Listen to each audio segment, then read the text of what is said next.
Baik, selamat pagi bagi teman-teman semua yang ada di Indonesia dan juga selamat malam bagi rekan-rekan LPDP Arizona waktu Amerika. Eh, Terima kasih atas partisipasi teman-teman semua yang pada hari ini telah bergabung pada acara sharing bersama yang diprakarsai oleh pejuang beasiswa, kemudian Akademi Matematika, dan juga dari LPDP Arizona. Ya, tentunya kegiatan pada hari ini berguna untuk membantu teman-teman yang sedang mempersiapkan diri untuk menghadapi tes bakat skolastik dan juga mungkin bagi teman-teman yang sedang mempersiapkan diri untuk tes atau seleksi berikutnya. Nah, selanjutnya untuk pemateri pada hari ini, saya akan memperkenalkan eh, yang pertama, yaitu Marcelo Rovianto Kakerisa. Beliau berasal dari Ambon, Maluku.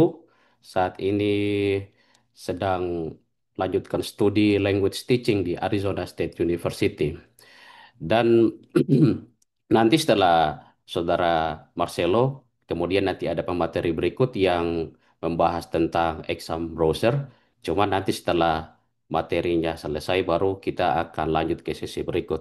Nah, sebelum rekan saya melanjutkan ke materi, saya ingin menyampaikan sedikit statement bahwa sharing session ini adalah sesi belajar dan diskusi bersama.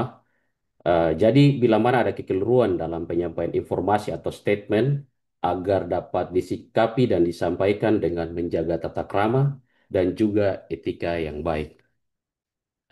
Mungkin itu adalah sedikit penyampaian dan penekanan dalam forum hari ini. Selanjutnya saya berikan kesempatan kepada Saudara Marcelo untuk menyampaikan materi pada pagi hari ini. Oke, terima kasih Kak Elton. Halo semua. Sebelumnya perkenalkan, nama saya Marcelo Rovianto Kagerisa, bisa dipanggil Cello. Jadi malam ini kita akan belajar terkait eh, soal pemecahan masalah ya untuk tes bakat skolastik LPDP. Ini langsung kita mulai saja.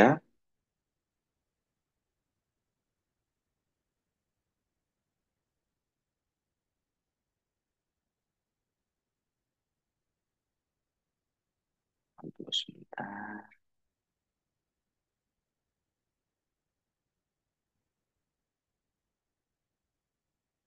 Oke,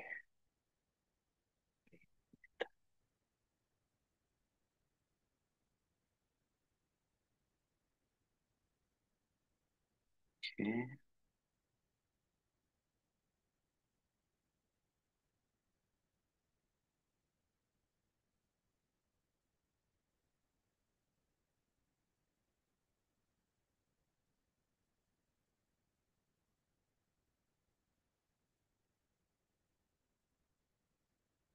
oke. Untuk em, PowerPoint-nya apa sudah kelihatan?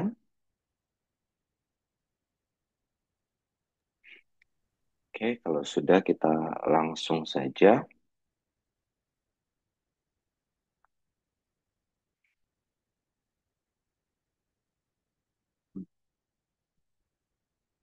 Oke, untuk yang pertama perlu diketahui pemecahan masalah ini dalam tes bakat skolastik atau TBS LPDP itu merupakan bagian tes yang mengukur kemampuan analisis dan logika peserta dalam menghadapi soal cerita atau data ya. Data ini bisa dalam bentuk teks, grafik maupun tabel. Nah, perlu diketahui juga bahwa tes pemecahan masalah ini dia bisa dibilang merupakan kombinasi antara kuantitatif dan eh, verbal gitu. Jadi kita harus benar-benar memperhatikan setiap data, setiap kata maupun angka yang ada pada soal. Nah, di sini ada beberapa strategi yang bisa saya berikan. Yang pertama, kita identifikasi dulu informasi kunci dalam soal yang nanti akan kita lihat bersama. Kemudian kita sederhanakan permasalahan. Jadi biasanya dari teks atau data yang terlalu panjang, kita sederhanakan terlebih dahulu untuk mempermudah kita menentukan jawaban yang benar. Kemudian gunakan pola dan analogi, eh, teknik eliminasi jawaban, dan manajemen waktu. Nah, untuk manajemen waktu ini perlu diingat bahwa jumlah soal untuk pemecahan masalah itu totalnya ada 12 soal dan waktu yang dialokasikan untuk pengerjaan pemecahan masalah ini 20 menit. Jadi harus benar-benar dimanfaatkan waktunya. Oke? Oke, kita langsung masuk saja ke contohnya biar lebih cepat. Di sini ada diagram lingkaran, ya bisa dibilang begitu. Eh, ada buah-buah di dalamnya ada pisang, apel, jeruk, pir, dan kiwi.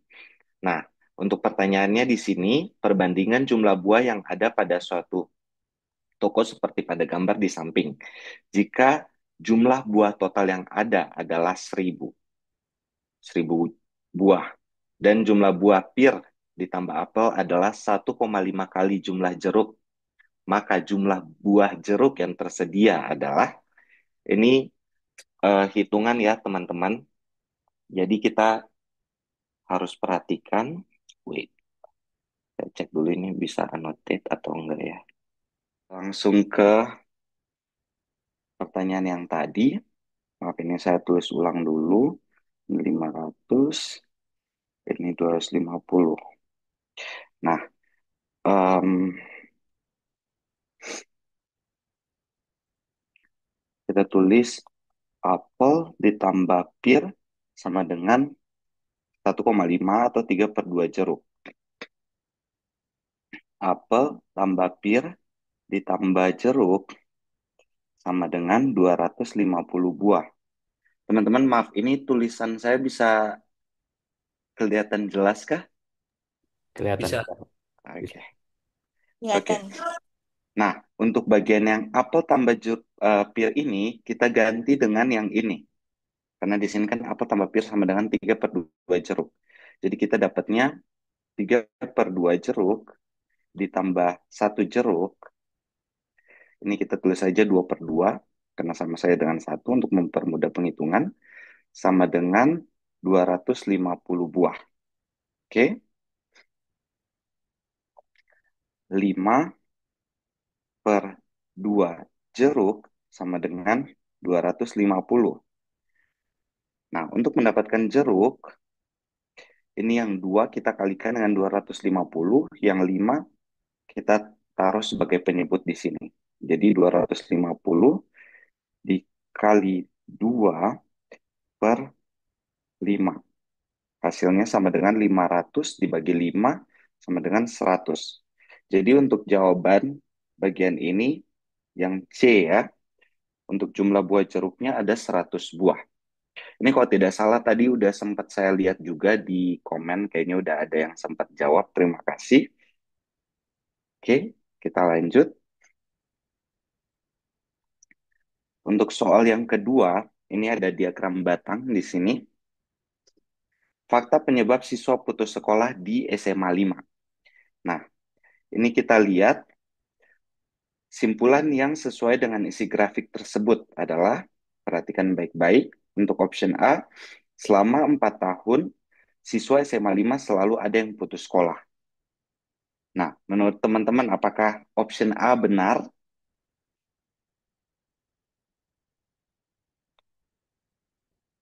Benar nggak kira-kira?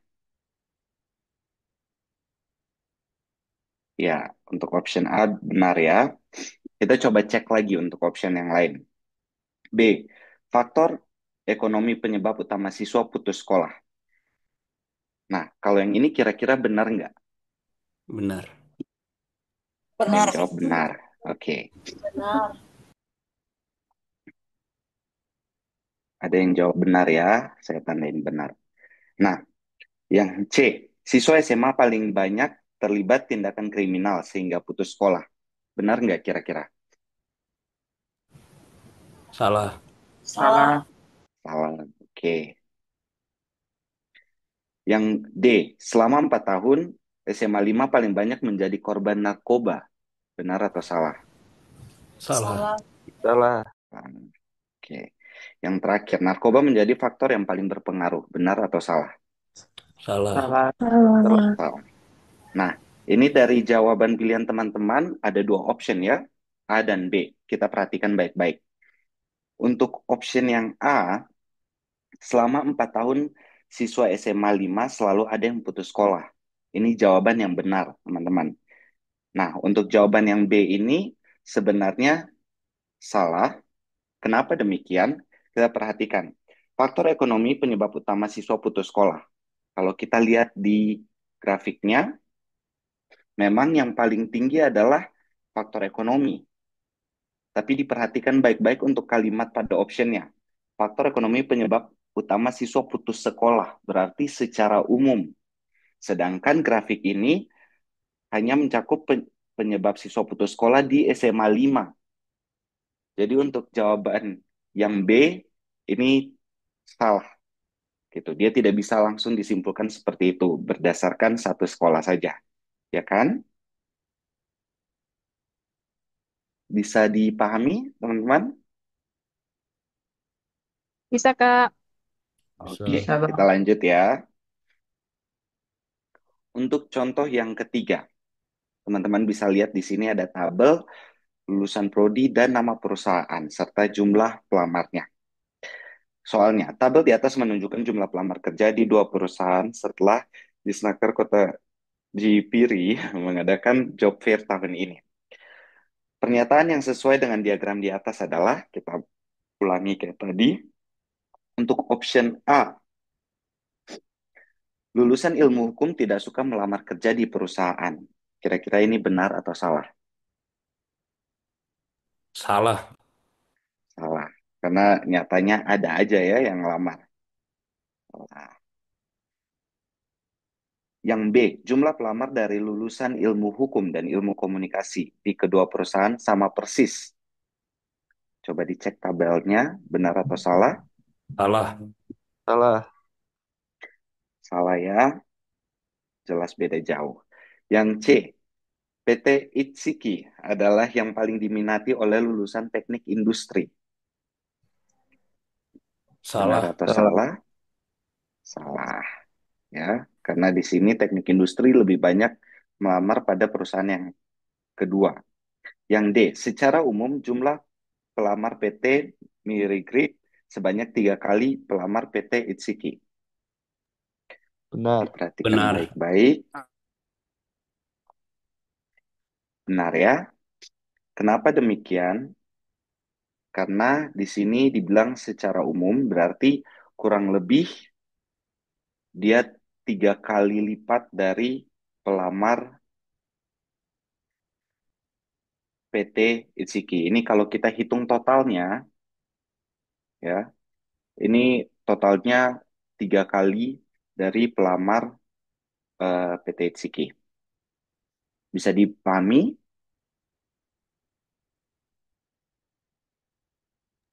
Bisa. Bisa.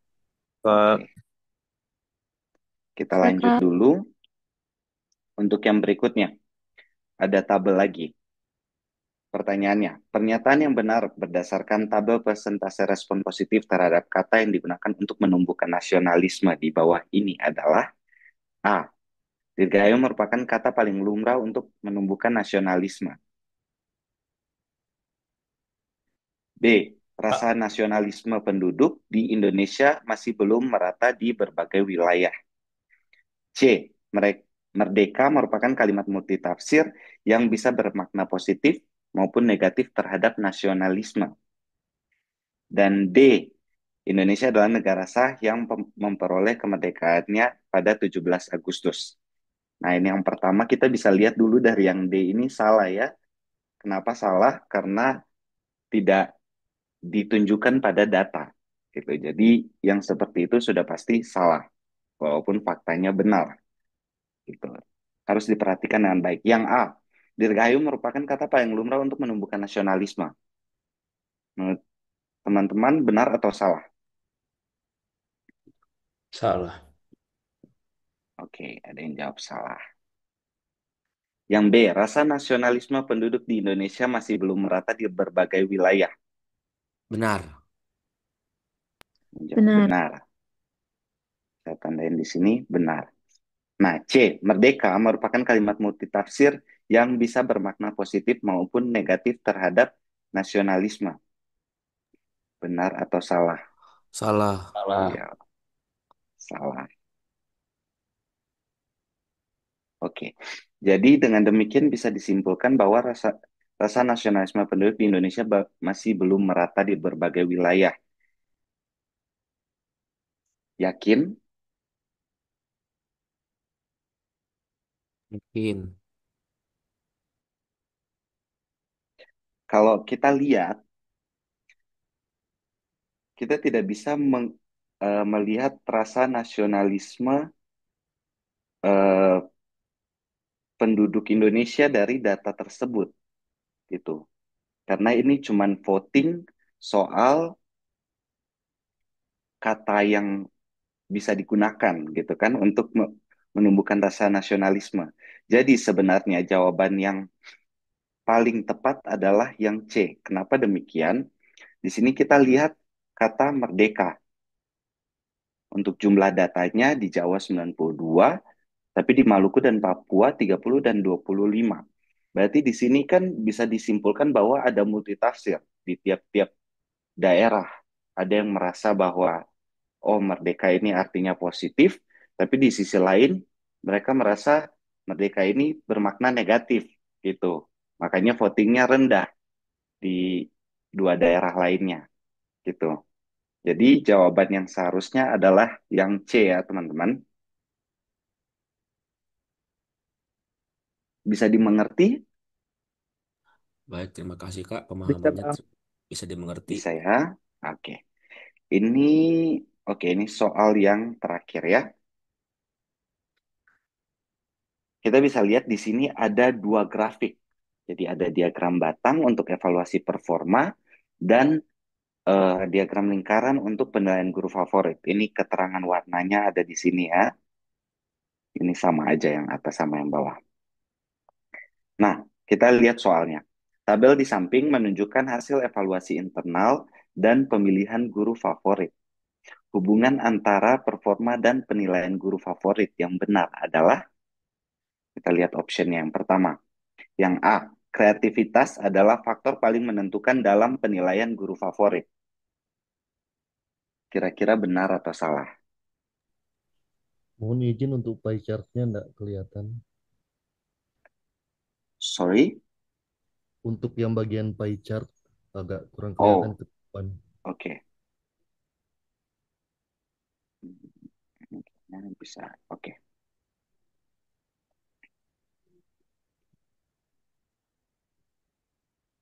Kira-kira untuk option yang A benar atau salah? Ini di chat bilang benar, benar, benar. Iya. Oke.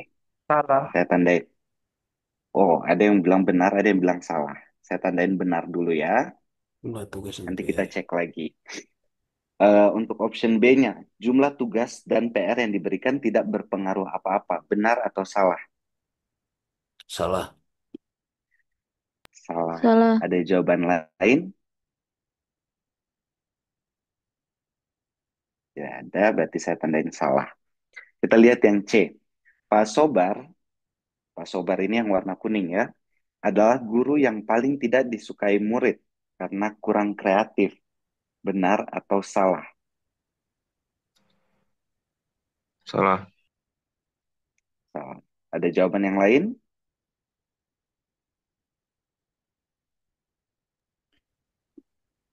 Bisa jadi benar.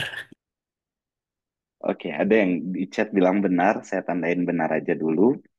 Yang terakhir, guru paling periang adalah Bu Endang. Benar atau salah? Salah. Salah. Benar. Benar. Ada yang bilang benar, ada yang bilang salah. Saya tandain benar aja dulu. Kita lihat satu-satu ya. Dari yang terakhir aja dulu deh. Guru paling periang adalah Bu Endang. Salah, Kita salah. lihat pada diagram batang periang. Di Ada sini Pak untuk Randy. Bu Endang sama Pak Randy besarnya sama ya.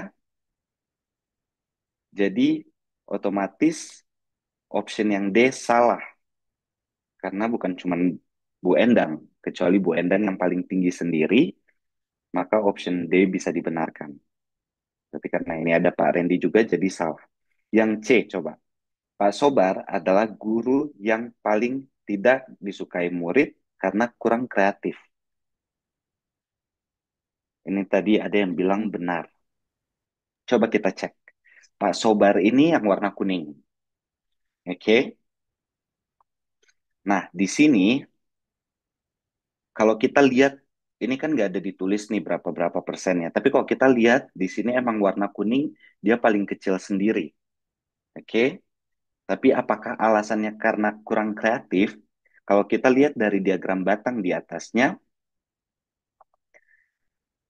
ini untuk Pak Sobar semuanya memang rendah. Jadi kurang kreatif tidak bisa menjadi satu-satunya alasan kenapa dia kurang disukai gitu. Jadi untuk option C ini salah ya, karena ada alasan lain selain kreativitas, periang, tugas dan PR, semuanya poin Pak Sobar rendah gitu. Nah, untuk option yang A, ini jawaban yang benar, karena kalau kita lihat di sini untuk kreativitas dan pie chart yang di bawah ini, dia sama gitu kreativitasnya. eh, Bu Manar paling tinggi. Jadi even untuk periang dan tugas PR-nya dia rendah, dia tetap mendapat poin yang paling besar di pie chart-nya. Dengan demikian, kita bisa menyimpulkan bahwa kreativitas ini persenannya lebih besar gitu. Jadi dia adalah faktor yang paling menentukan dalam penilaian guru favorit gitu. Bisa dipahami kah?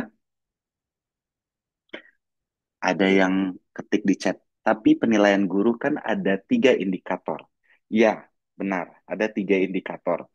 Justru dari 3 indikator itu kita bisa perhatikan sendiri bahwa yang periang sama tugas dan PR ini, even Bu Manar poinnya kecil, tapi karena kreativitasnya dia tinggi, dia dapat persenan di pie chart-nya yang paling gede gitu. Jadi even ada 3 indikator untuk eh, menilai performa guru, biasanya dalam penentuan ini kan ada persen-persenannya gitu.